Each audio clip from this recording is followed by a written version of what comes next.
This is Pete Wenners with Table Rock tips from the pros. Normally we do little segments on the lake itself. This segment we're going to do a little bit different. We're going to do it on the rivers coming into the lake. And I've got a guy here today, Stacey King. He's a 12-time Bassmaster Classic qualifier. Stacey, you were inducted into the Bass Fishing Hall of Fame last year.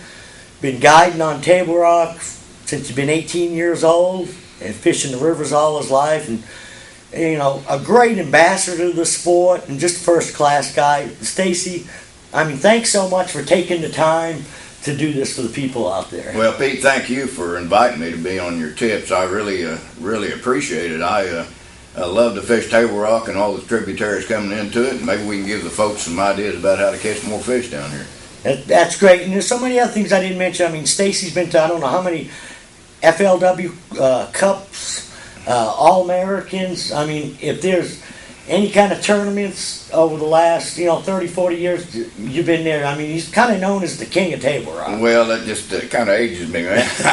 I've been doing it for a long time, though. I tell you what, I've been fortunate enough to fish all my life, and I've got to travel and fish everywhere. And I always tell people, ask me, where's my favorite place to fish, and I always say, well, it's got to be Table Rock Lake in Missouri, because I've seen wonderful fishing everywhere, but I just always love coming home to the Ozarks. I just love fishing here. I feel exactly the same way. I mean, I've got to go to some awesome places, but it's always great to come home and fish Wooden Rock. It is, man. I tell you what, it's great. But Stacey, what's your favorite time to fish some of the rivers? Well, I tell you what, I mean, it can be good all year round. A lot of guys float in the wintertime. I primarily do it in the summertime, or warm weather months.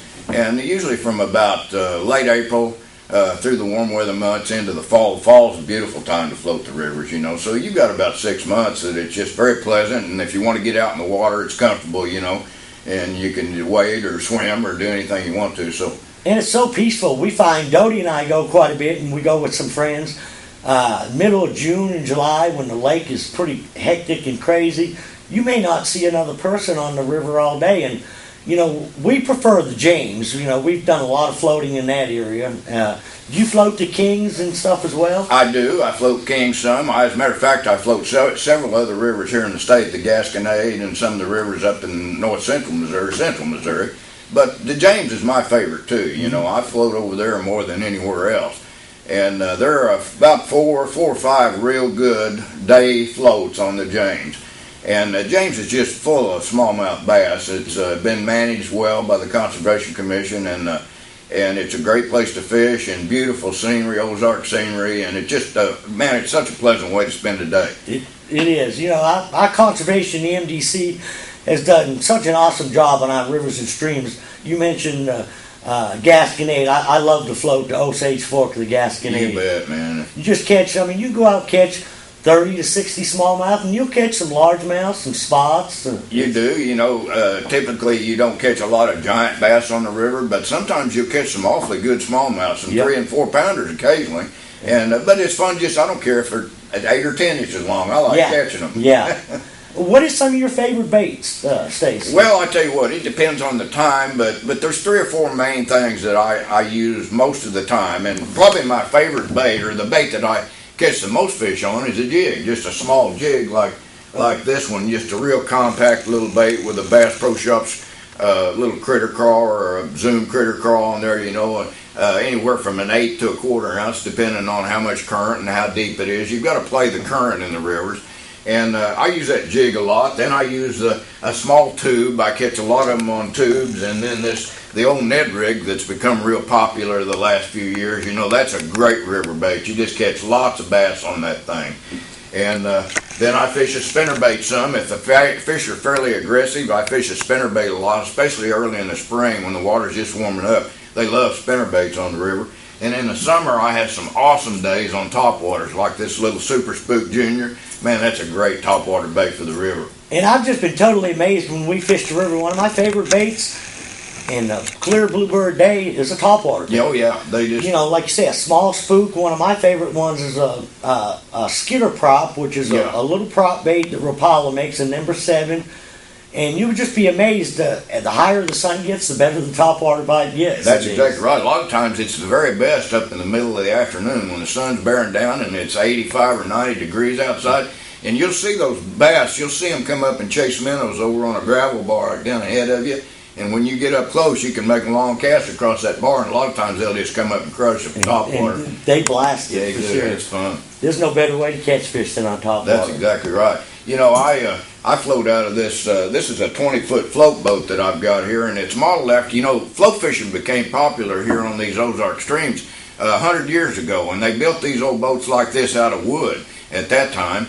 And about 25 or 30 years ago, Tracker built a few of these aluminum boats modeled after the old wooden float boat, and they didn't go into production with them. But I got fortunate enough to get my hands on one, and this has been the most fun boat for me that I've ever had. Even loving my big nitros, but still, this float boat has been so much fun. And it's 20 foot long, but they're narrow, but they're flat bottom, and they're very stable, a lot more so than a canoe. I've taken some spills in canoes, and you probably have too. That I don't like doing that, so this is stable, but I've got it set up where I run it out of the back, and I put a trolling motor on the back of it with a light battery, and I can, you know, if you go through a hole and you catch several fish, you can come back against the current and drop anchor and fish or float it again, you know. So I like having that little trolling motor on the back, but two people can comfortably fish out of this rig, and it's just a pleasant way to go down the river. Well, that's what I was going to ask you there too. When you get into a spot where you get a couple bites, and you just told me you'll either drop an anchor or pull up on a bank if you've got a good little hole, and actually get out on the bank and fish it. You can, yeah. You know what's so nice, like you said about the James, a lot of times it averages about a 2 mile an hour, current, which you can do, 4 or 5 hour float is awesome, and an 8 hour deal gives you time to stop and enjoy. Oh yeah, I don't like to rush it. I mean, you don't want to get in any big hurry when you're on the river. I like to be able to stop, and a lot of times I'll do what's called tailing the boat. I've got a long rope set up here back in the back, and I'll get out and I'll wrap that rope around my waist, and I'll wade behind the boat, just holding that rope, and just let whoever's up here in the boat. My wife in particular likes to sit up there in the front and catch all those bass while I'm holding her back there, and I can hold it against the current, and so she can fish those places real thoroughly as we walk down through there, and then when you get back into deeper water, I hop back in and we go right on down. Well, that sounds pretty awesome. I want to go with you while you're in the water and I'm fishing. Yeah, I know. Now, I've noticed I've had a couple trips that I've planned, and we got a bunch of rain. And I noticed I really struggled. It seems like the river during the summer is usually pretty stable, but do you find if you get a big rain and the water gets muddied up, you almost want to wait a couple days? Well, yeah, sometimes. A lot of times, though, when it's first coming up, that's a good time to be out there, because those fish will get real aggressive when that fresh water's coming in, washing stuff in for them to eat. Washing all the nutrients and stuff in. Yeah, nutrients and stuff in, and that'll be a good time to fish. But then after it gets up, you're going to have to wait a few days for it to get back to normal. Last summer was a poor summer for floating. We had so much rain and high water here, and Table Rock was flooded all summer long basically. So I got to go a few times, but I didn't get floating near as much last summer as I wanted to because of the water conditions. So you've got to kind of play it as the weather permits and the water conditions permit. But if you've got good conditions, floating's fun. It's an absolute ball. Like I say, the privacy of it can be really great. Even on, we've been out on 4th of July weekends. It depends where you put in and float. If you get between everybody else, you feel like you still have the river to yourself on a holiday weekend. You do, and it just seems to me like the traffic on the rivers, they're more all the time, but it doesn't seem to me like that affects the fishing too much. The fish still bite, there's a lot of fish. Most people don't keep any fish out of the river. A few do, which there's nothing wrong with that. Yeah. But most of the fish are released, and so there's just lots of numbers. And it doesn't seem to me like the traffic bothers the fishing. Well, you can follow somebody that's going right down there in a canoe beating on the rocks and still catch fish. Catch them right behind them. Earlier we were talking, you were going to start guiding again, do like a premier deal on the rivers themselves, with maybe even a shore lunch involved. Well, yeah, I mean, you've almost got to take a lunch with you because there's no place to stop and get one. But yeah, I'm going to do some guiding. I've backed off the tournament scene just a little bit. I'm still going to fish about 6 major events this year, but the way the scheduling is, I'm going to have a lot more free time, especially during the hot summer. and I thought I'd do some guiding here at home. I haven't done much guiding in several years, but I've kept my Corps of Engineers license, my Coast Guard license intact all those years, and I'm going to do some specific training type guiding here on Table Rock, but then I want to do some fun floating guide trips here on the river too, and take folks and let them see what floating's all about, you know. Well, that's awesome that you're giving back to everybody what you've learned, you know, over your career of fishing, especially on the rivers. Like I say, it's so peaceful like that. If people want to contact you, Stace, and get some information on float trip, how do they reach you? The best way is on my email. It's kingfishing@earthlink.net, and that's all small caps, small letters, and just email me and we'll chat about it, and maybe we set something up.